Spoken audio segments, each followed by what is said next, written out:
नमस्कार दोस्तों, मैं Arun Joshi Vivekananda institute of IT Barwani की ऑनलाइन क्लासेस में आपका स्वागत करता हूं। मित्रों, फंडामेंटल ऑफ कंप्यूटर की क्लास में पिछले लेक्चर में हमने देखा था प्राइमरी मेमोरी के बारे में कि प्राइमरी मेमोरी क्या है तथा कितने प्रकार की प्राइमरी मेमोरी या डिवाइसेस होते हैं, इस पर हमने चर्चा की थी।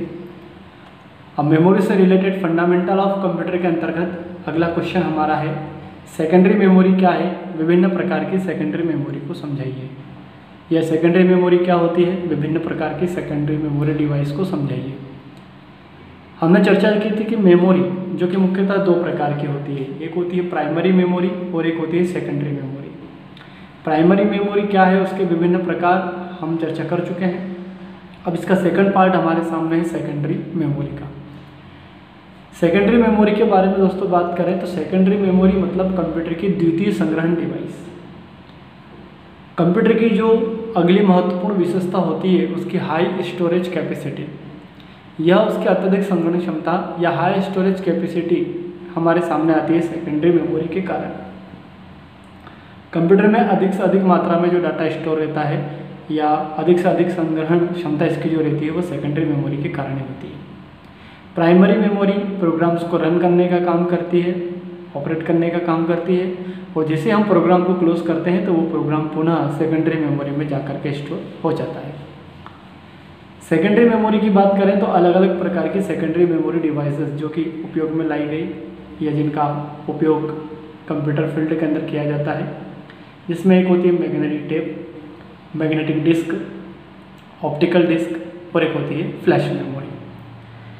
चार प्रकार की सेकेंडरी मेमोरी डिवाइसेस होती हैं, जिसमें हम सबसे पहले बात करते हैं मैग्नेटिक टेप के बारे में। मैग्नेटिक टेप के बारे में अगर बात करें तो यह सूचनाओं को स्थायी रूप से स्टोर करके रखने वाली एक डिवाइस होती है, जो सूचना को या डाटा को परमानेंट रूप से स्टोर करके रखती है। यह एक प्रकार से सबसे विश्वसनीय डिवाइसेस होती है जो कि सीरियल एक्सेस मेथड का यह प्रयोग करती है।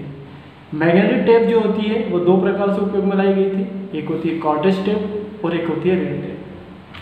कॉटेज टेप की अगर बात करें तो कॉटेज टेप हार्ड डिस्क के डाटा का बैकअप लेने के उपयोग में लाई जाती थी। इसके अंदर मैग्नेटिक टेप मतलब एक चुंबकीय आवरण में एक डिस्क टेप होती है जो कि पर्टिकुलर 1/4 इंच चौड़ी और 1000 फीट यह लंबी टेप होती है, जिसमें 60 MB तक का डाटा पर मिनट स्टोर करने की कैपेसिटी इसकी होती है, और इसका उपयोग जो है वो हार्ड डिस्क का बैकअप लेने में किया जाता था। उसी प्रकार से रियल टेप की अगर बात करें तो रियल टेप भी उसी प्रकार से कार्य करती है, लेकिन इसकी साइज जो होती है वह 2400 फीट लंबी होती है ना।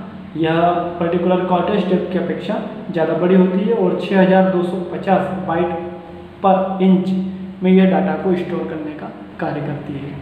जैसा कि फॉर एग्जांपल आप लोगों ने दोस्तों देखा होगा, पहले टेप रिकॉर्डर का प्रयोग किया जाता था जिसमें कैसेट का यूज़ होता था, उस कैसेट के अंदर पतली सी रील लगी होती थी। ठीक उसी प्रकार से रियल टेप का उपयोग किया जाता है। तो मैग्नेटिक टेप मुख्यतः दो प्रकार की, एक होती है कॉटेज टेप और एक होती है रियल टेप। सेकेंड टाइप्स की अगर हम बात करें तो मैग्नेटिक डिस्क। मैग्नेटिक डिस्क जो कि एक प्रकार की चुंबकीय गोल आकार की डिस्क होती है, जिसके अंदर डाटा को संग्रहित करने का कार्य किया जाता है मैग्नेटिक फॉर्म में। यह अलग अलग टाइप से उपयोग में लाई जाती है, एक होती है फ्लॉपी डिस्क, एक होती है जिप ड्राइव और एक होती है हार्ड डिस्क। प्रारंभ में स्टार्टिंग में जो हमारे सामने कंप्यूटर फील्ड के अंदर रही वो होती फ्लॉपी डिस्क। फ्लॉपी डिस्क की अगर बात करें तो यह एक प्रकार की प्लास्टिक के कवर से बनी होती है, जैसे कि आप डायग्राम में देख रहे हैं, प्लास्टिक का चौकोर आकार का कवर होता है और इसके अंदर पर्टिकुलर गोल आकार की पतली सी लचीली एक प्लेट होती है, एक डिस्क होती है, जिसमें डाटा को संग्रहित करने का कार्य, डाटा को स्टोर करने का कार्य किया जाता है। इसमें एक छिद्र होता है जो कि जैसे ही फ्लॉपी डिस्क को फ्लॉपी ड्राइव के अंदर लगाया जाता है तो यह जो छिद्र स्पेंडल पर जाकर फिट होता है। फ्लॉपी ड्राइव स्पेंडल को अपने अक्ष पर घुमाता है, उसके अंदर लगी हुई डिस्क, फ्लॉपी डिस्क के अंदर लगी हुई डिस्क उस अक्ष पर घूमती है और एक हेड इसके अंदर लगा होता है जो डाटा को रीड एंड राइट करने का कार्य करता है। एक फ्लॉपी डिस्क की अगर बात करें तो 360 RPM मतलब 360 रिवोल्यूशन पर मिनट या राउंड पर मिनट की स्पीड में पर्टिकुलर ये कार्य करती है। एक फ्लॉपी डिस्क की अगर हम बात करें तो इसके अंदर गोल आकार की डिस्क में अलग अलग ट्रैक होते हैं, अलग अलग इसके अंदर सेक्टर होते हैं और उन ट्रैक और सेक्टर के अंदर डाटा स्टोर किया जाता है। वर्तमान में इसका चलन पूरी तरह से बंद हो चुका है दोस्तों, क्योंकि इससे भी और उच्च संग्रहण क्षमता वाली डिस्क अब हमारे सामने उपलब्ध है। फ्लॉपी डिस्क के बाद में जिप ड्राइव का उपयोग प्रारंभ हुआ, क्योंकि फ्लॉपी डिस्क की जो स्टोरेज क्षमता थी वो बिल्कुल कम थी। 3 से लेकर 3.5 या 4 MB तक का डाटा जो कि पर्टिकुलर हम फ्लॉपी डिस्क के अंदर स्टोर करके रख सकते थे। इसका उपयोग किसी प्रोग्राम को एक जगह से दूसरी जगह ले जाने में किया जाता था, लेकिन अत्यधिक संग्रहण क्षमता के लिए जिप ड्राइव को डेवलप किया गया। लोमेगा कारपोरेशन के द्वारा इस जिप ड्राइव को बनाया गया और इस जिप ड्राइव की कैपेसिटी जो होती थी वो फ्लॉपी डिस्क की अपेक्षा डाटा स्टोर में ज़्यादा होती थी। यह 100 MB तक के डाटा या 100 मेगाबाइट तक के डाटा को स्टोर करने की क्षमता रखता है। फिर इसके बाद हमें बात करते हैं हार्ड डिस्क की। हार्ड डिस्क जो कि कंप्यूटर के अंदर एक स्थायी डिस्क होती है और यह अत्यधिक संग्रहण क्षमता को प्रकट करती है। कंप्यूटर के अंदर जो अत्यधिक संग्रहण क्षमता या हाई स्टोरेज कैपेसिटी जो निकल करके हमारे सामने आती है वह हार्ड डिस्क के कारण आती है। हार्ड डिस्क इसलिए कहा जाता है क्योंकि इसके अंदर जो डिस्क होती है, जो प्लेट लगी होती है, जैसे डायग्राम में आप देख रहे हैं गोल आकार की प्लेट होती है, ये किसी ठोस धातु की बनी हुई रहती है, हार्ड रहती है, इसलिए इसे हार्ड डिस्क कहा जाता है। एक फ्लॉपी डिस्क के अंदर अगर बात करें तो 4 से लेकर 6 गोल आकार की प्लेट इसके अंदर लगी होती है जो एक दूसरे से चिपकी हुई होती है। एक स्पिंडल के अंदर ये फिक्स होती है। साथ ही इन डिस्क को या इनमें स्थित डाटा को रीड एंड राइट करने के लिए एक हेड यहाँ पर लगा होता है जो डाटा को रीड एंड राइट करने का कार्य करता है। जैसे हम किसी डाटा को स्टोर करते हैं, किसी डाटा को ओपन करते हैं तो ये स्पिंडल अपने अक्ष पर तेज गति से घूमता है, जिससे ये प्लेट जो होती है ये भी अपने अक्ष से तेज गति से घूमती है, जिससे ये हेड डाटा को रीड एंड राइट करने का कार्य करता है। हार्ड डिस्क के अंदर टोटल 4 से 6 प्लेट होती है। प्रत्येक प्लेट की सतह पर डाटा स्टोर होता है। अगर देखा जाए तो 6 प्लेट अगर है तो 6 प्लेट की टोटल 12 सतह, जिसमें से केवल 10 सतह पर इसमें डाटा संग्रहित करने का कार्य किया जाता है, क्योंकि सबसे ऊपर की सतह और एक सबसे नीचे की सतह, लास्ट प्लेट की जो नीचे की सतह होती है दोस्तों, उसमें डाटा स्टोर नहीं होता है, क्योंकि जो प्लेट एक दूसरे से चिपकी हुई है, एक दूसरे के संपर्क में है, केवल वहीं पर डाटा को संग्रहित करने का कार्य होता है। जिस सतह पर कोई प्लेट नहीं होती है वहाँ डाटा संग्रहित नहीं होता है।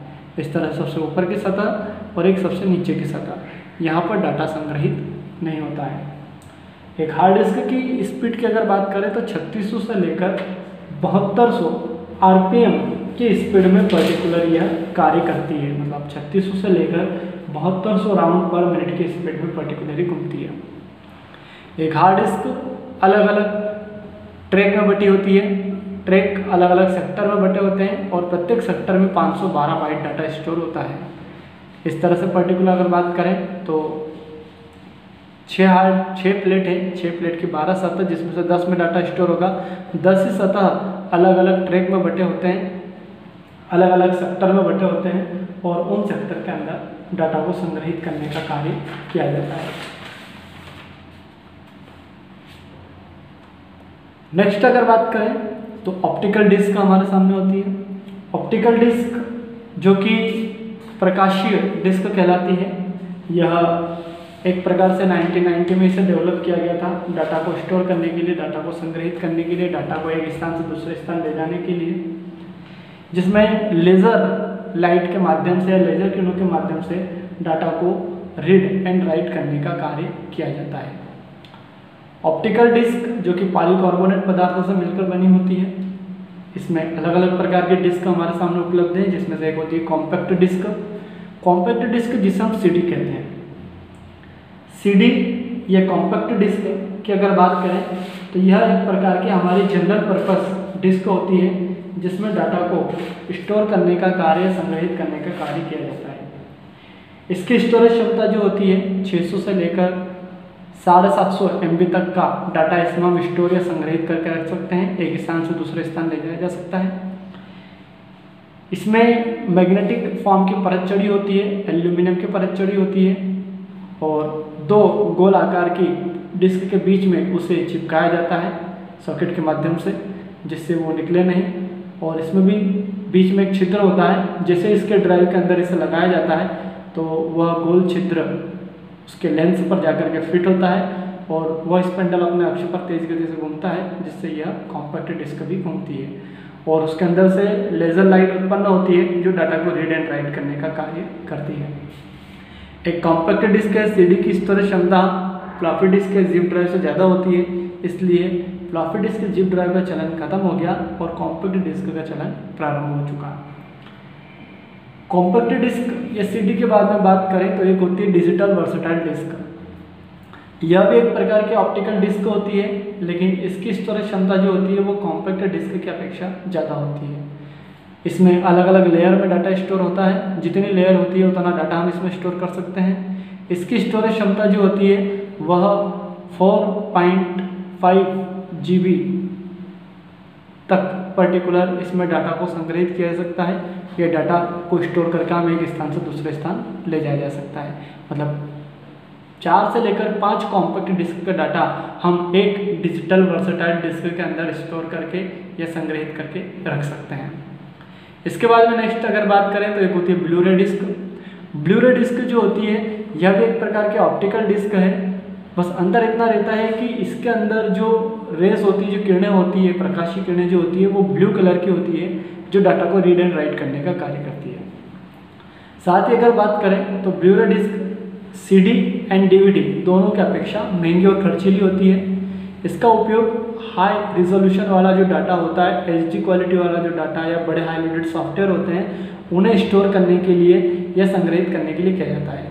इनकी स्टोरेज क्षमता 25 GB से लेकर 50 GB तक की होती है, जिसमें डाटा को स्टोर करके रखने का कार्य या एक स्थान से दूसरे स्थान तक ले जाने का कार्य किया जाता है।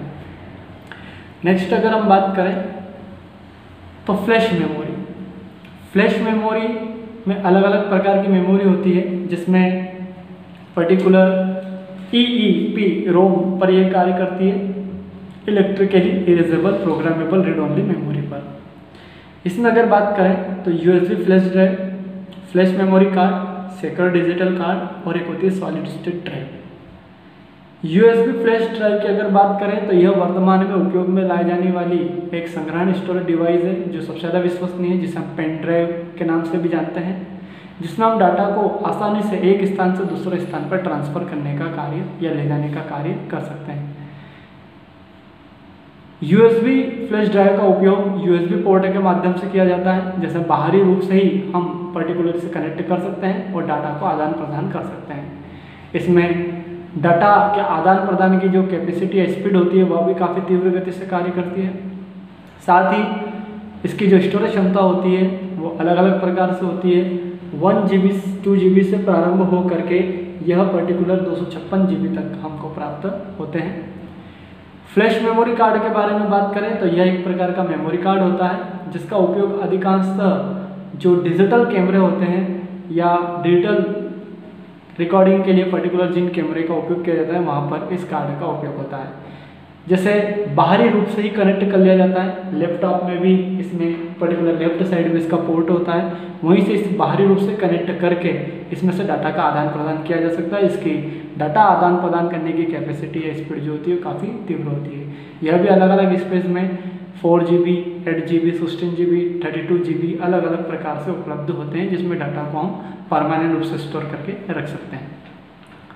सिक्योर डिजिटल कार्ड के बारे में बात करें तो यह भी एक प्रकार का मेमोरी कार्ड होता है, जो कि SD कार्ड के नाम से हम इसे जानते हैं। अधिकांशतः मोबाइल फ़ोन हमारे जो होते हैं, मोबाइल फ़ोन के अंदर हम उपयोग में लाते हैं SD कार्ड, जिसमें हमारे मोबाइल से संबंधित multimedia data, photo, wallpaper, movies, video, song, कई प्रकार के डाटा को पर्टिकुलर हम इस SD कार्ड के अंदर स्टोर करके संग्रहित करके रख सकते हैं। इसकी भी स्टोरेज क्षमता अलग अलग प्रकार की होती है, 256 GB तक पर्टिकुलर हम इसको उपलब्ध कर सकते हैं। फिर नेक्स्ट होता है सॉलिड स्टेट ड्राइव। यह भी एक प्रकार का सेकेंडरी स्टोरेज डिवाइस होता है। सॉलिड स्टेट ड्राइव जो होता है यह हार्ड डिस्क के रूप में ही कार्य करता है और हार्ड डिस्क की तरह ही प्रसिद्ध होता है, लेकिन हार्ड डिस्क की तरह इसमें कोई मशीन या स्पेंडल या डिस्क नहीं लगी होती है। इसके अंतर्गत पर्टिकुलर एक प्रकार का सर्किट लगा होता है जिसके माध्यम से डाटा को संग्रहित या स्टोर करने का कार्य किया जाता है, जिससे हम डाटा को एक स्थान से दूसरे स्थान आसानी से ले जाया जा सके। और साथ ही बाहरी रूप से इसे कनेक्ट किया जाता है USB पोर्ट के माध्यम से। तो यह फ्लैश मेमोरी डिवाइस होते हैं जिसमें USB flash drive, flash memory card, secure digital card and solid state drive. तो अगर सेकेंडरी मेमोरी की अगर दोस्तों बात करें तो सेकेंडरी मेमोरी कंप्यूटर की द्वितीय संग्रहण डिवाइस होती है जिसमें डाटा परमानेंट रूप से या स्थायी रूप से स्टोर करके रखा जाता है। इसमें अलग अलग प्रकार के जो कि पर्टिकुलर डिवाइस हमने देखे, जिसमें magnetic tape, magnetic disk, optical disk and flash drive. और इन चारों के अंदर अलग अलग प्रकार के डिवाइस होते हैं और एग्जाम में कहीं से भी पूछा जा सकता है। वो मैग्नेटिक टेप के बारे में भी पूछ सकता है, वो पर्टिकुलर मैग्नेटिक डिस्क के बारे में पूछ सकता है, केवल फ्लॉपी डिस्क के बारे में पूछ सकता है, या शॉर्ट नोट या टिप्पणी के रूप में हार्ड डिस्क के बारे में पूछ सकता है, ऑप्टिकल डिस्क के बारे में पूछ सकता है, DVD, CD, ब्लू-रे डिस्क या फिर किसी भी प्रकार के फ्लैश ड्राइव के बारे में आपसे पूछ सकता है। तो ये पर्टिकुलर सेकेंडरी मेमोरी जो कि कंप्यूटर की सबसे मुख्य मेमोरी होती है, जो कि सेकेंडरी रूप से डाटा को स्टोर करने का कार्य करती है। तो इस वीडियो के अंदर हमने सेकेंडरी मेमोरी क्या होती है, कितने प्रकार की होती है तथा कहाँ कहाँ पर इसका उपयोग होता है, इसके बारे में हमने चर्चा की। तो उम्मीद है कि ये वीडियो आपने पूरा वॉच किया होगा, अच्छी तरह आपको समझ में आया होगा। यहाँ पर महत्वपूर्ण क्वेश्चन जो कि हमारा कंप्लीट होता है कि मेमोरी क्या है, कितने प्रकार की होती है, प्राइमरी मेमोरी क्या है, सेकेंडरी मेमोरी क्या है, और आपके नोट्स जो आपको दिए हैं, बुक्स जो आपको दी है, उसमें भी डिटेल में इसको दिया हुआ है। आप मेरे वीडियो के माध्यम से नोट्स उठाकर पढ़िए, आपको अच्छा समझ में आएगा। और यदि किसी प्रकार की प्रॉब्लम्स हो तो आप कमेंट कर सकते हैं। इसे सब्सक्राइब करें, शेयर करें। अगले क्वेश्चंस के साथ में अगले वीडियो में हम मिलते हैं। Thank you.